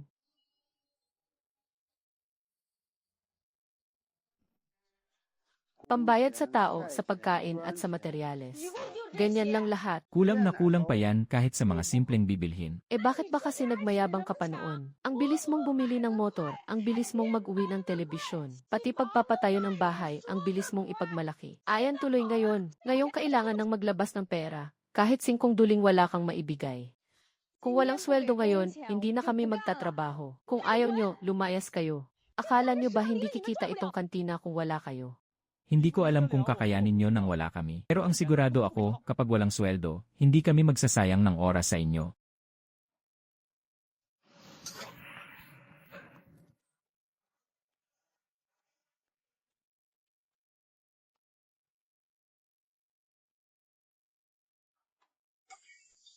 Sinabi ko na sa iyo noon pa, ibigay mo na sana ang mga sweldo nila. Anong ibibigay? Sabihin mo nga sa akin, saan ako kukuha ng pampasweldo? Tay, bakit po walang karne ngayon? Sabi po ni nanay, pagtiyagaan na lang muna daw po natin ito. Eh nagtiyaga din naman po tayo kagabi ah.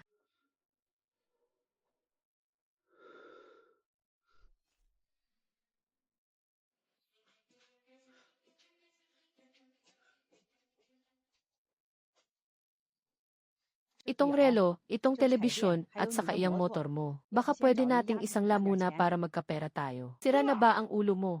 Kabibili ko lang ng mga yan, tapos isasangla agad. Anong sasabihin ng mga kapitbahay sa akin? Wala ka nang ang pampasweldo, iniisip mo pa rin iyang hiya mo. Gokiang, huwag ka nang magmatigas. 别硬撑了。 Ang kailangan natin ngayon ay paraan para makaraos. Hindi iyang yabang mo.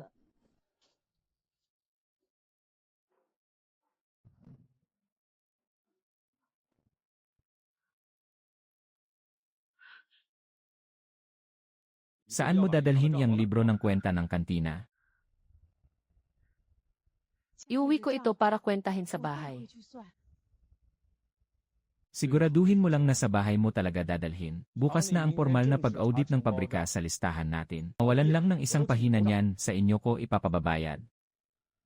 Bukas na ang formal na pag-audit ng pabrika sa listahan natin. Mawalan lang ng isang pahina niyan, sa inyo ko ipapababayad.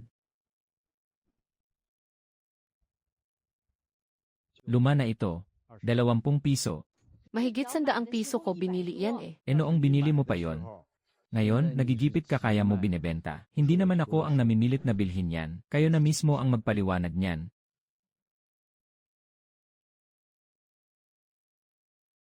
May ilang beses na nag-abono muna ako, hindi ko lang naisulat agad. Sige nga, ipaliwanag mo sa akin. Dito sa 2 libro ng listahan, yung kulang na 1,400, tinubuan ba ng paa at tumakbo mag-isa? Kuya Gookiang, check na ng pabrika ang mga libro. Hindi mo naman pwedeng patuloy na delay ang sahod namin, di ba? Kuya Gookiang, hindi sa ganoon. Ibigay mo muna ang sahod namin bago tayo mag-usap. Pati na rin yung pagkasira ng mga tiyan namin nitong mga nakaraang araw. Kailangan nyo ring panagutan yon.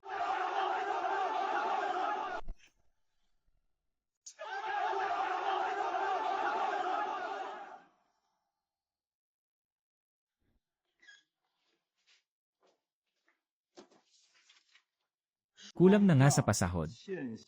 Ang dumi-dumi pa, kaya napapunta sa klinika ang mga manggagawa. Ang ganitong klaseng kontratista. Panatilihin pa ng isang araw ay magdadala lang ng perwisyo sa pabrika. Naihanda ko na ang papel para bawiin ang karapatan nyo sa kontrata. CJ. Bigyan nyo sila ng huling 3 araw, hindi para makabawi sila, kundi para linisin nila ang sarili nilang kalat. Accountant Wu, hahayaan pa ba natin silang hawakan ang kantina? Kung kanino man ang pananagutan rito, alam na yan ng pamunuan ng pabrika. Kung sino man ang ginagawang sariling pitaka ang kabuhayan ng mga manggagawa, ay siguradong matatanggalan ng trabaho.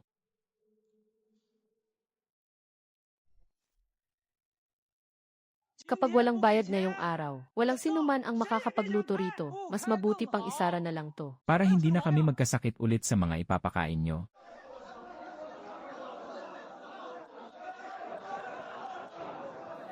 Magsitahimik nga kayong lahat.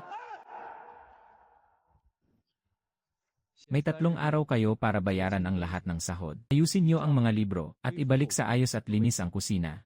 Kapag hindi nyo yan nagawa, babawiin na ng pabrika ang kontratan nyo. Accountant Wu, bigyan mo pa sana ako ng kaunting palugit. Ang kantinang ito ay hindi ninyo pansariling taguan. Kapag hindi nyo na kaya, kailangan nyo nang umalis. Ay, sabi po ng teacher, bukas na raw po ang bayad sa mga notebook.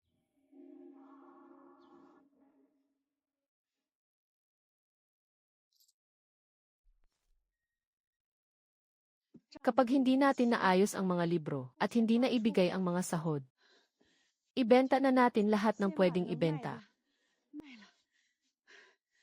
Ibenta. Ang mga harina, mantika at mga karne, pati na rin ang mga kaldero at mangkok, ipalit muna natin sa pera. Pati ba naman ang buong kabuhayan ng kantina, gusto mong simutin? Kapag ibinenta natin yan, paano mo pa mapapatahimik ang mga taong iyon?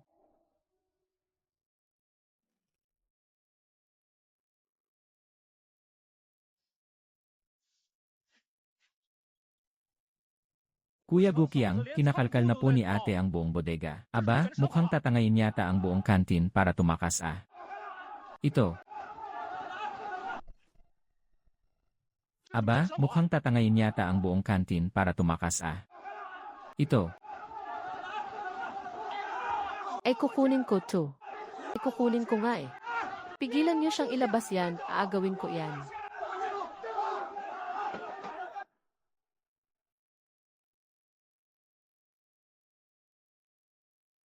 Balita ko, inilalabas na rin daw nila lahat ng laman ng bodega. Ano pang hinihintay natin?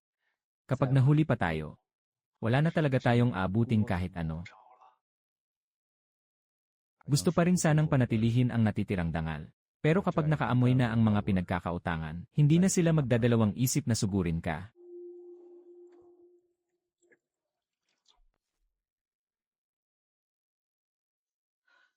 Kasalanan mo to.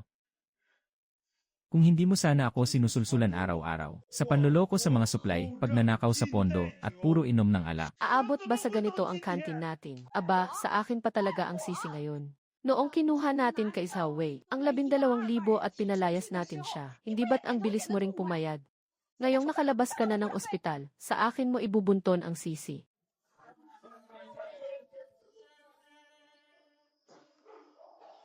Kamakailan lang hindi ba't nakamotor ka pa at bumili ng colorly? Ang yabang-yabang mo pa nga, di ba? Pero kahit anong isip at hanap, hindi talaga makita eh. Sadyang hindi para sa inyo ang ganyang swerte. Sa kakamadali niyong kumita, babagsak din kayo, pati ako nakabili, hahaha.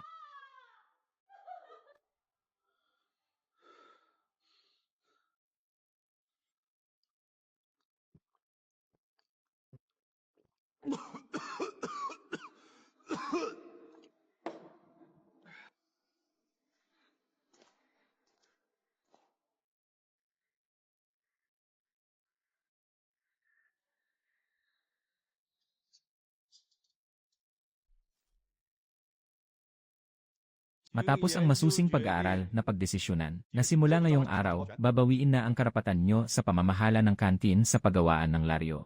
Mga hindi nabayarang sahod, mga isyu sa kalinisan, at mga reklamo ng mga manggagawa. Kayo na mismo ang tumingin at magbasa niyan. Hindi na papayag ang pabrika na patagalin pa nyo ito.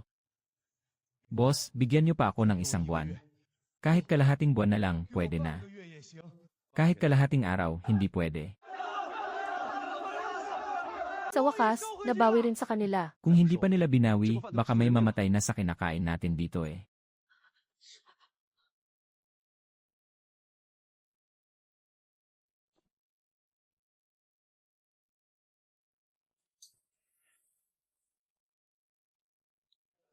Sa wakas, makakakain na rin tayo ng matiwasay. Dapat noon pa nila kinuha yan. Tinipid ba naman ng husto ng mag-asawang yon ang pagkain natin? Siguradong may mangyayaring masama dyan.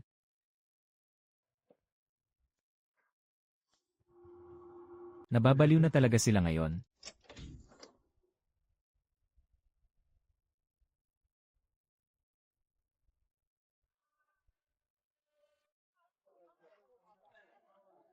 Pagtiyagaan na lang muna natin tong kainin. Mas maayos na to kaysa dati. Nga. Totoo yan, mag-iba man ng tao, tuloy pa rin ang buhay. Pag-ari ng pabrika ang mga kaldero, sa pabrika rin ang mga mesa at upuan, pati ang mga kalan sa kusina, sa pabrika yan. Kunin nyo ang sarili nyong mga gamit, at hakutin nyo lahat bago matapos ang araw na to.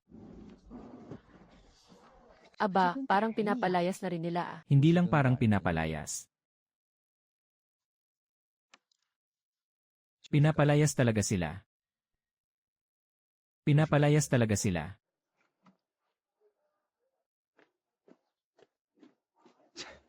Dati-rati ang yabang pa, kesyo tuloy daw ang operasyon ng kantina kahit sino pa nang umalis. Ilang buwan lang ang nakalipas, siya naman pala itong sisipain. Tignan mo nga naman ang hitsura, nagmamayabang pa rin.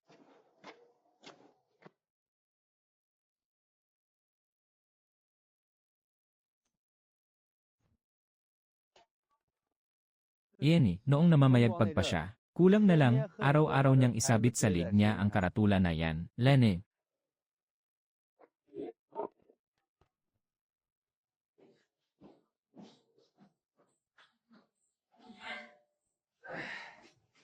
Dati, walang tigil sa pagluto ang kalderong tutuwing oras ng kainan.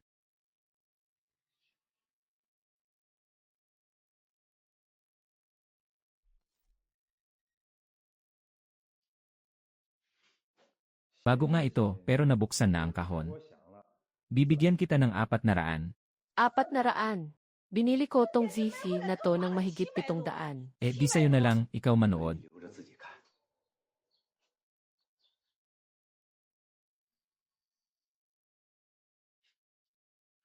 Huwag ka nang humingi ng dagdag, hindi na pwede. Ikaw tong nagmamadaling magbenta. Hindi naman ako ang nagmamakaawa na ibenta mo sakin.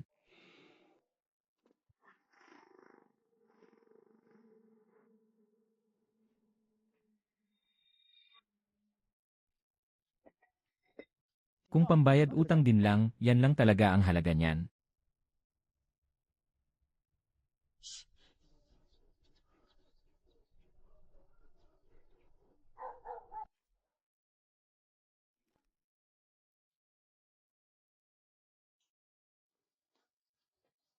Tay, bakit pati ang ZC natin ibinenta na? Ano na ang panonoorin natin sa gabi? Unahin muna natin ang makakain sa araw-araw, anak.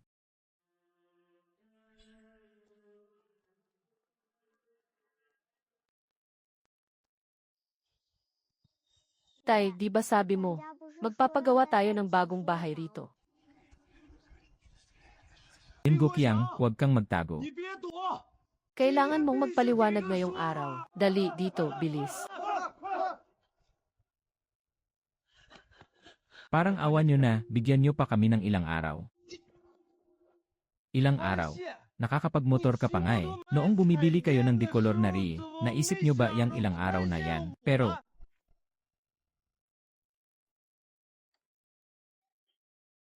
Gokiang. Hinahanap na rin ng pamilya ko ang utang natin sa kanila. Sabi nila, kaya lang naman sila nagpautang sa atin dati. Kasi akala nila, aasenso na talaga tayo. Pero ngayon, pati ako sinusumbatan na nila. Nay, wala na po talaga akong ibang malapitan.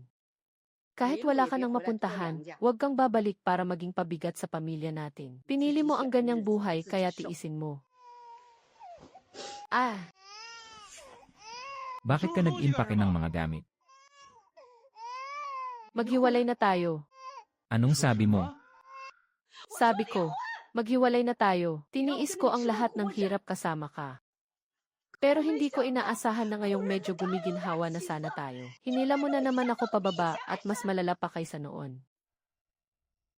Pero hindi ko inaasahan na ngayong medyo gumiginhawa na sana tayo. Hinila mo na naman ako pababa at mas malala pa kaysa noon.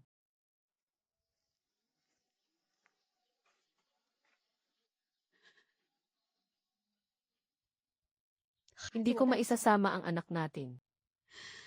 Kahit nga sarili ko, hindi ko na kayang buhayin ngayon.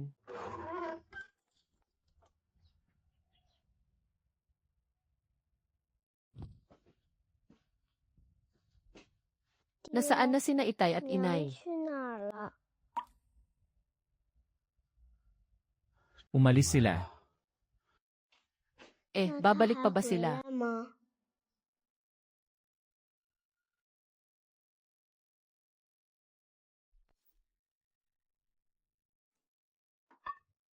Kapag hindi kayo nagbayad sa loob ng 3 araw, kukunin namin ang lahat ng pwedeng hakutin sa bahay nyo, walang ititira. Maghahanap ako ng trabaho sa umaga. Sa gabi, magtitinda pa rin ako. Babayaran ko ng paunti-unti ang mga utang ko. Paunti-unti ko itong babayaran.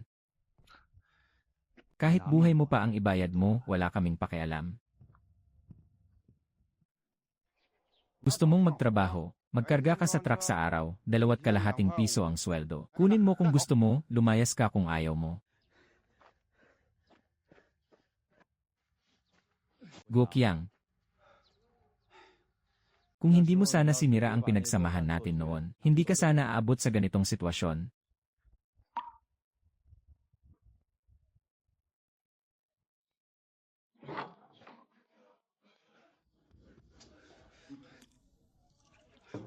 Weidong. Ako ang may kasalanan sa'yo. Patawarin mo ako, nagkasala ako sa'yo. Gokiang, anong ginagawa mo? Bakit ka nagkakaganyan? Gusto ko lang hingin ang tawad mo, Weidong.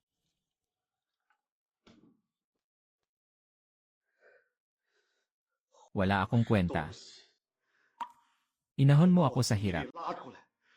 Tapos tinalikuran at tinadyakan lang kita. Weidong. Alang-alang na lang sana sa pinagsamahan natin noon, parang awa mo na.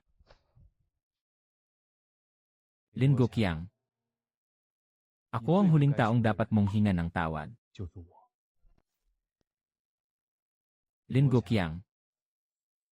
Ako ang huling taong dapat mong hinga ng tawad.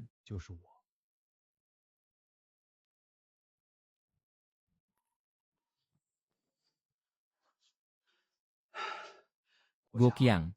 Hindi sa walang puso si Weidong. Ikaw mismo ang tuluyang sumira sa pinagsamahan natin noon. Sobra ka. Noong mga panahong may gustong tumulong sa'yo, itinuring mo silang sagabal sa daan mo. Ngayong gumuho na ang daan mo, at gusto mong lumingon pabalik. Sino pa ang sasalo sa'yo?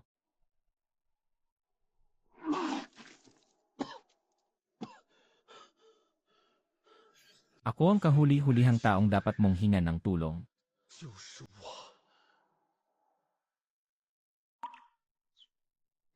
Ha ha ha ha ha.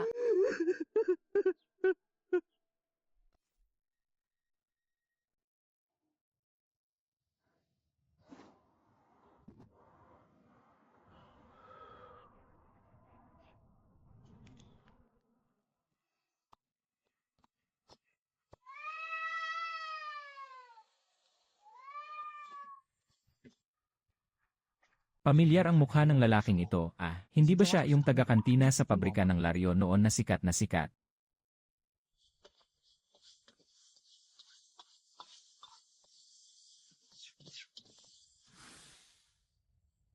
Nandyan pa rin ang husay niya. Sayang nga lang. Ang sinira mo noon ay hindi ang husay mo, kundi ang kabutihan ng mga taong handang magbigay ng daan para sa'yo.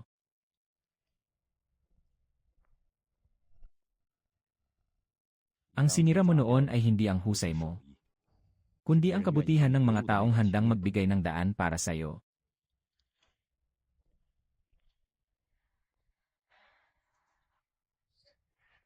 Itay, paubos na po ang bigas natin sa bahay. Umuwi muna tayo. Bukas. Bukas, mas matagal magtitinda si Itay. Boss, pabili nga po ng 2 kilong bigas. Pati na rin po ng isang maliit na pakete ng gatas.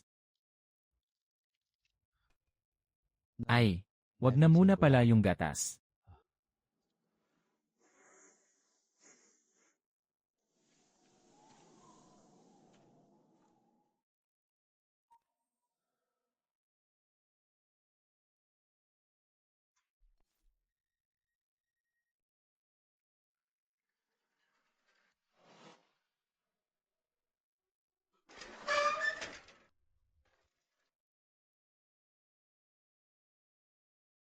Gidong. Hindi ako ang nagpabagsak sa'yo pabalik sa hirap. Ikaw mismo. Ang malupit na sumipa sa hagdanang inilagay ng iba sa paanan mo, at tuluyan mo itong sinira.